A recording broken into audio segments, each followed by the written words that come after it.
Now, explain what are we seeing and why are we seeing it in this this particular shade? So we'll just kind of go around. So if you look at the OPRs operate on the top left corner. NAR is narrow field of view, which is zoomed in. IR at the top middle, it means it's in infrared mode. So instead of seeing color, you're seeing temperature variations. Okay. And these things are extremely sensitive to in like tenths of degrees. They will tell you the difference due to color. So it'll go from black to white. So in this case, white is hot. So if you look down in the bottom left corner, it says WHT. That's white. It means white is hot. So the object that you're looking at is hotter than the sky around it. But what you also notice is there's no plumes. Now, if you're looking at an airplane, when you get closer, you'll actually see the exhaust coming out, and there will be a really glowing plume. That's important as we look at the video. And then most of the stuff on here you really don't need to know. What you can look at is the bottom right corner. It says 19,990 and a B. That's the altitude. And if you look up in the little words where it says HDG and then BALT, it's autopilot. So it's on altitude hold. It's just flying for that. So you can go ahead and play the video. And so those two bars next to the white object, that's a passive track. So what he's done is he's commanded the FLIR to track that. So what the system does is it uses, it's actually tracking, it can track pixels. And it's just basically block those hot pixels, those white pixels from the black ones. And then you're going to see now, pause it real quick. So up at the top, see it went to a white screen with the black object. This is a black and white TV mode.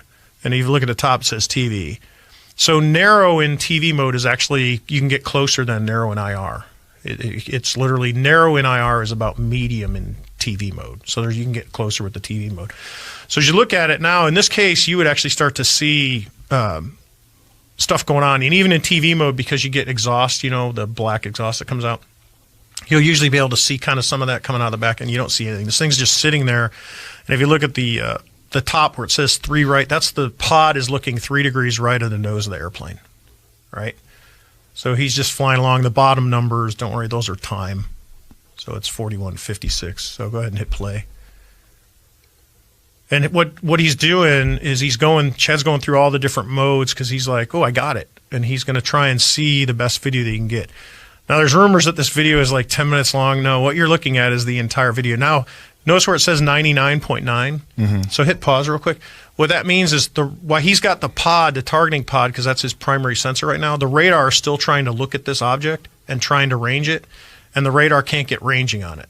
So the object is doing something to say, I'm not giving you back, because it's just a Doppler radar, just like a police radar is a Doppler.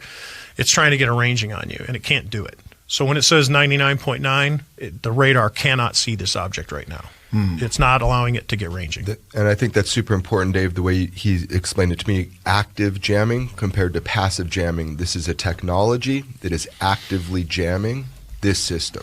Rather than something like stealth aircraft, which is the shape and the texture of the... Yeah, it's... Because everyone thinks stealth is invisible. It's not. It's a technology to basically make it harder for radars to see you.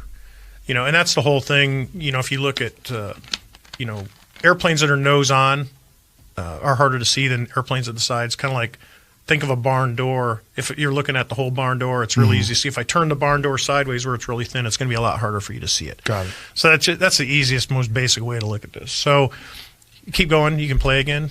And you can look, the airplane is still sitting at 20,000 feet. It's doing 250 knots. He's going to go through different modes and try and lock it.